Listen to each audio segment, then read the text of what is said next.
Good morning, everyone. Selamat pagi semuanya. Let us pray. Mari kita berdoa.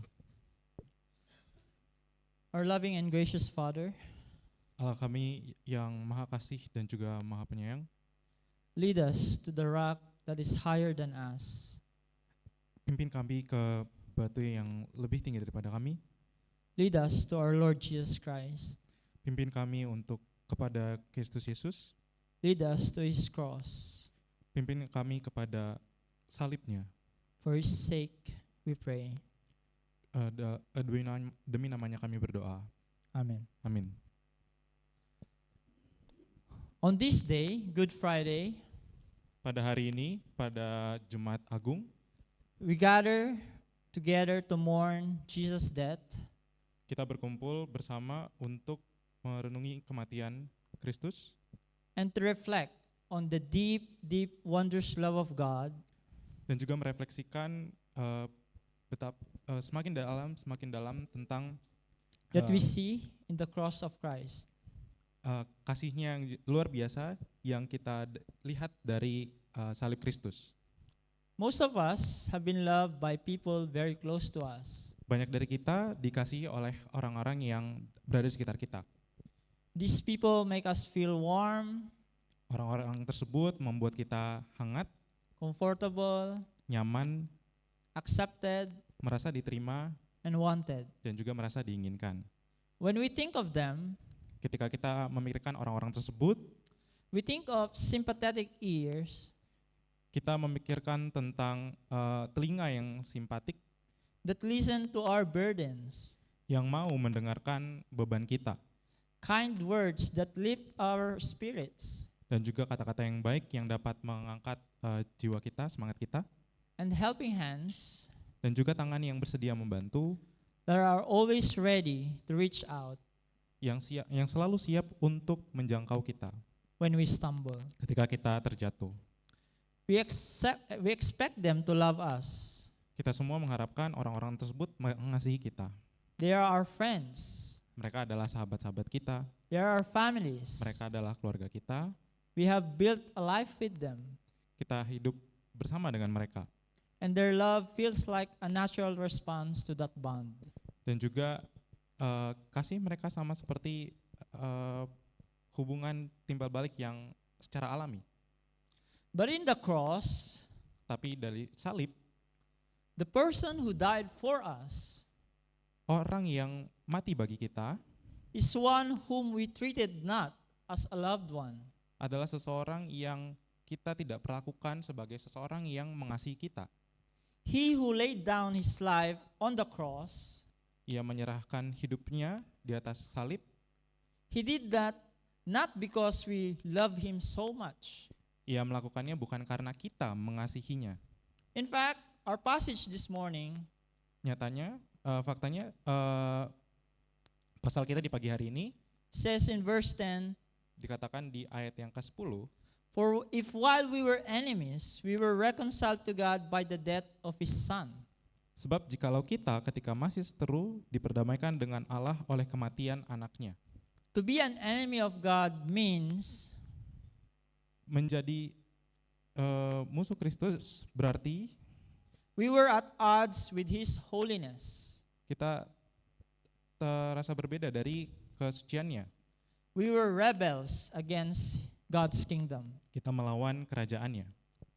This morning, Pada pagi hari ini, I want to focus specifically on the word Paul uses Pak Gerat akan fokus secara spesifik pada kata yang digunakan oleh Paul to describe the nature of that enmity. untuk mendeskripsikan secara alami dari enmity itu. I want us to look at our weakness. Pak Gerat memohon kita semua melihat kelemahan kita Before we were reconciled to God, sebelum kita direkonsiliasi oleh Allah, and even as we struggle now, dan bahkan ketika kita bergumul sekarang, the Bible describes us as fundamentally weak. Alkitab mendeskripsikan kita sebagai kelemahan yang sejati secara fundamental. To understand why Jesus had to die, Untuk bisa memahami mengapa Kristus mati, we must first understand the weight of the word Paul uses in verse 6. kita perlu memahami beban dari yang digunakan, kata yang digunakan Paulus pada ayat yang ke-6. For while we were still weak, Karena waktu kita masih lemah, at the right time, Christ died for the ungodly. Kristus telah mati untuk kita orang-orang yang durhaka pada waktu yang ditentukan oleh Allah. In the original language, Pada bahasa aslinya, this word for weak is asthenes. kata lemah diartikan adalah asthenes. It doesn't just mean being a bit tired, Tidak berarti hanya sebagai merasa lelah or needing a boost to get through the day. atau membutuhkan suatu penyemangat untuk bisa melewati hari. It refers to a state of total incapacity. Kata asthenes tadi itu berefer kepada ketidakmampuan, The condition of someone who is utterly paralyzed. kondisi di mana seseorang lumpuh. When Paul says we were still weak, Ketika Paulus mengatakan bahwa kita masih lemah, he is describing a spiritual paralysis. ia menjelaskan mengenai kelumpuhan secara spiritual, It means yang artinya we lack the moral muscles to do what is right. kita kekurangan otot moral untuk bisa melakukan hal yang benar. We are not just struggling to be good. Kita tidak hanya kesulitan untuk bisa menjadi baik, We are fundamentally unable to bridge the gap kita sebenarnya tidak bisa sama sekali untuk menjembatani between ourselves and a holy God. antara diri kita dan juga Allah yang kudus. Think about this in concrete terms. Mari kita pikirkan bersama mengenai istilah ini secara konkret. Have you ever made a sincere emotional promise to God? Apakah masing-masing dari kita pernah membuat janji yang secara emosional dan juga tulus kepada Allah? Perhaps you stood in a service like this and said, Mungkin beberapa di antara kita melakukan pelayanan dan seperti ini dan juga berkata, Lord, I will never go back to that sin again. ya Tuhan, aku tidak akan kembali kepada dosa itu lagi. I'm going to be a better person, Aku ingin menjadi seseorang yang lebih baik, a better spouse, pasangan yang lebih baik, a more devoted servant. dan juga pelayan yang sangat tulus. You meant it with all your heart. Anda mengatakan hal itu dengan tulus dari hati Anda. But then a week later, Lalu seminggu kemudian, or perhaps an hour later, atau bahkan 1 jam kemudian, you found yourself right back in the same pit. Anda menemukan diri Anda di dalam lubang yang sama. You were sincere, Anda tulus, but you were weak. namun Anda juga lemah. This is the misery that we must acknowledge. Ini adalah kelemahan yang perlu kita ketahui, perlu kita sadari. Our weakness is not just an excuse. Kelemahan kita bukan hanya sebagai sebuah alasan, It is a condition. itu merupakan sebuah kondisi. It means we see the good we want to do, Itu berarti bahwa kita melihat sesuatu kebaikan yang ingin kita lakukan, but we lack the power to perform it. namun kita tidak mampu untuk melakukannya. We are blinded by our sins Kita sudah dibutakan oleh dosa-dosa kita, and often do not even feel the gravity of them.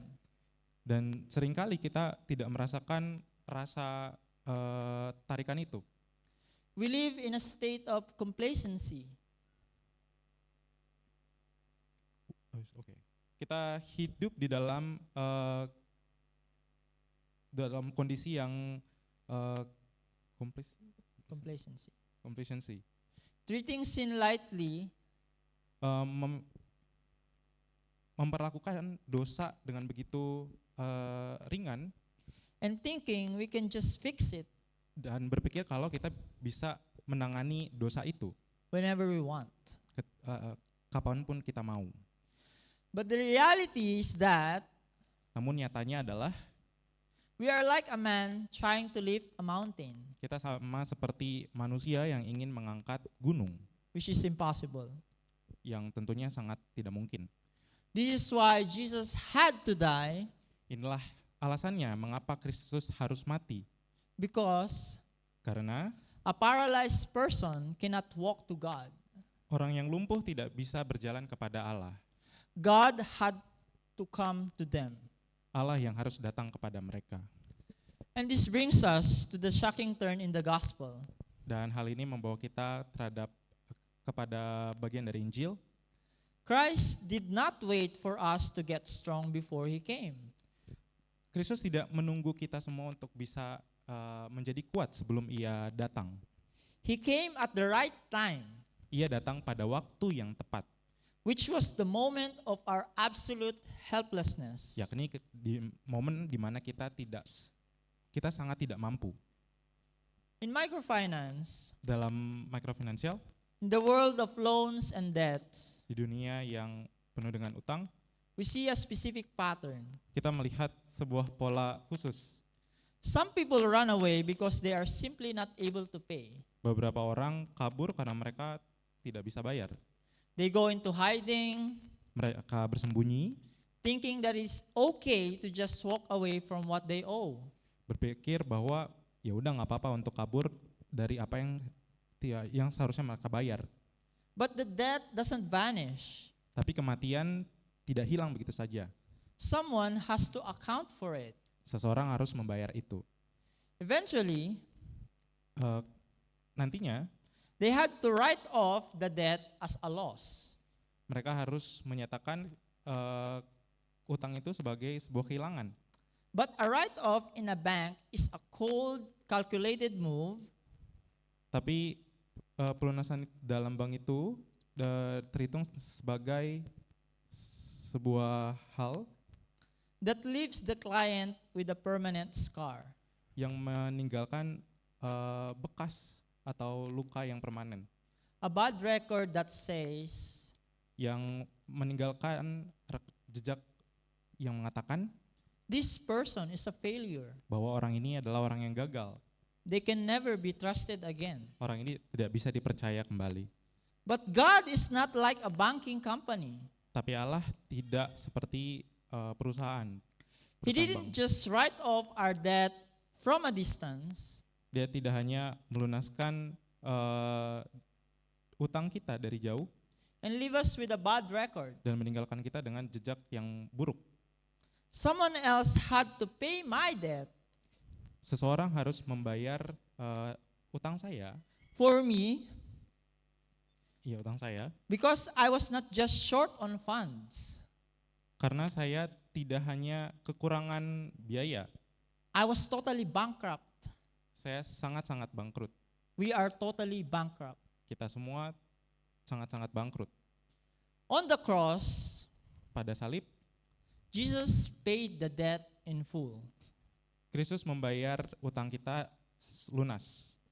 He didn't just cover our mistakes. Ia tidak hanya menutupi kesalahan-kesalahan kita, He took the bad record, ia mengambil jejak buruk kita, the shame, rasa malu kita, and the full weight of the loss into his own body. dan juga memikul beban dari kehilangan kita pada dia.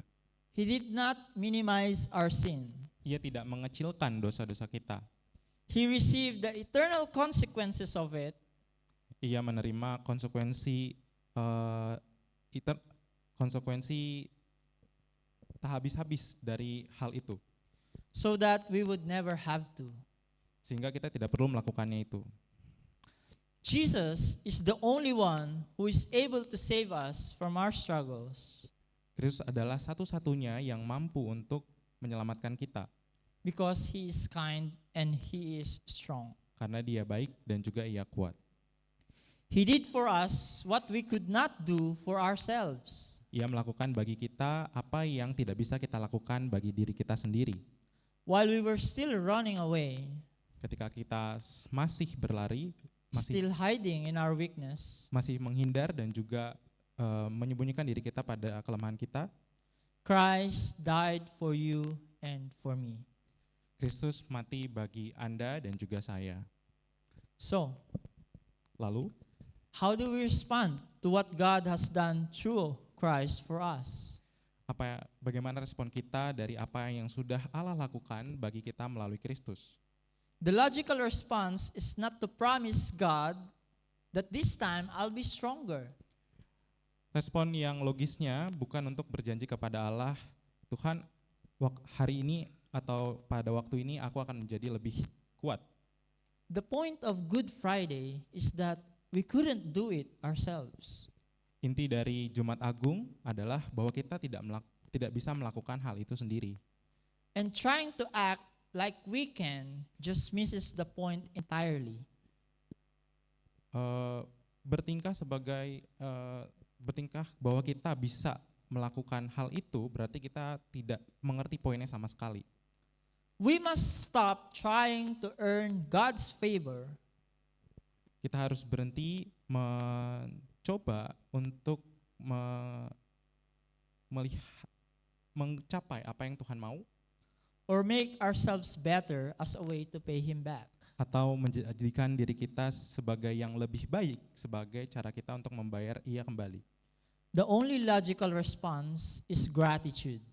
Respon yang logis adalah rasa syukur. A grateful heart Hati yang penuh rasa syukur is a heart that has finally stopped trying to save itself. adalah hati yang akhirnya berhenti untuk mencoba menyelamatkan dirinya sendiri. It is a heart that has surrendered the pride of I can do it. Adalah hati yang juga menyerahkan kesombongan bahwa saya bisa melakukannya, And replaced it with the peace of He has done it. lalu menggantinya dengan damai, dengan Ia telah melakukannya. True comfort comes from knowing how great our misery is. Kenyamanan yang sejati yang datang dari mengetahui betapa besarnya kegagalan kita And how Christ has delivered us from it. dan bagaimana Kristus telah membawa kita jauh dari sana. When you truly realize that you are a runaway debtor, Ketika kita menyadari bahwa diri kita adalah pengutang yang menghindar with zero hope, dengan tanpa harapan, the mercy of Christ moves from being a concept to being your very life. kasih Kristus berpindah dari yang tadinya hanya sebuah konsep, sebuah pemahaman menjadi hidup Anda sendiri. This gratitude is a deep heart issue. Rasa syukur ini adalah problem yang dalam hati kita. It's the feeling a drowning man has for the person who jumped into the storm to pull him out. Itu adalah perasaan dari seseorang yang tenggelam dan harus menyelamatkan orang yang juga tenggelam. He doesn't wake up the next day thinking, Orang tersebut tidak bangun di pagi hari how can I pay that man back? lalu berpikir bagaimana saya bisa membalas budi orang itu. He knows he can't. Ia menyadari bahwa ia tidak bisa. He wakes up thinking, I am alive because of him. Justru ia bangun dan memikirkan bahwa ia bisa hidup karena orang itu. As we reflect about the death of our Lord Jesus Christ this morning, Sambil kita merefleksikan kematian Kristus di pagi hari ini, I want us to fix our eyes on the finality of the cross. saya berharap kita bisa fokus pada salib. On this Good Friday, Pada Jumat Agung ini, we do not just celebrate a concept of love. kita tidak hanya merayakan konsep dari kasih itu, We remember a death. kita juga mengingat kematian. Look at the cross. Mari kita lihat salib itu. See the one who was strong becoming weak so that we in our weakness Lihat pribadi yang kuat itu dan menjadi lemah sehingga kita dalam kelemahan kita could be made righteous. bisa dibenarkan. He did not just feel for us, Ia tidak hanya merasa bagi kita, He died for us. Ia mati bagi kita. Every drop of bloodshed was the payment for a debt we could even acknowledge. Setiap darah yang tercurahkan adalah pembayaran dari utang yang tidak bisa kita ketahui. Every breath he struggled to take was for the ungodly, Setiap nafas yang kesusahan yang ia lakukan, who couldn't even breathe a prayer of true repentance on their own. untuk mengambil sesuatu hal yang tidak kudus, yang untuk pertobatan yang sejati. Jesus died while we were still sinners, Kristus mati ketika kita masih berdosa, not after we promised to do better, bukan setelah kita berjanji bahwa kita akan melakukan lebih baik, not after we felt sorry enough. bukan ketika kita sudah merasa bersalah. He died while we were still in the middle of our mess, Ia mati selagi kita masih berada dalam keterpurukan kita, still paralyzed by our own complacency, masih dalam keadaan lumpuh, still running away from the debt we owed. masih menghindari utang yang kita utangi. Today, Hari ini, let your heart go deep into that thankfulness. biarkan hati Anda berada semakin dalam rasa ucapan syukur. Stop looking at your performance Berhenti melihat perlakuan Anda atau performa Anda, and start resting in His payment. dan berserah pada pembayaran yang sudah ia lakukan. When Jesus cried out, "It is finished," Ketika Kristus menyatakan sudah selesai, He meant that your debt is gone, ia menyatakan bahwa utang Anda sudah hilang, your weakness is covered, kelemahan Anda sudah ditutupi, and your record is clean. dan rekam jejak Anda juga bersih. Because God has loved us with such a great love through the death of His Son Jesus Christ, Karena Allah telah mengasihi kita dengan kasih yang begitu besar melalui kematian anaknya, we are now free from the bondage of our inability. kita sudah terlepas dari genggaman ketidakmampuan kita. We are weak, Kita lemah, but He is strong. namun Dialah yang kuat.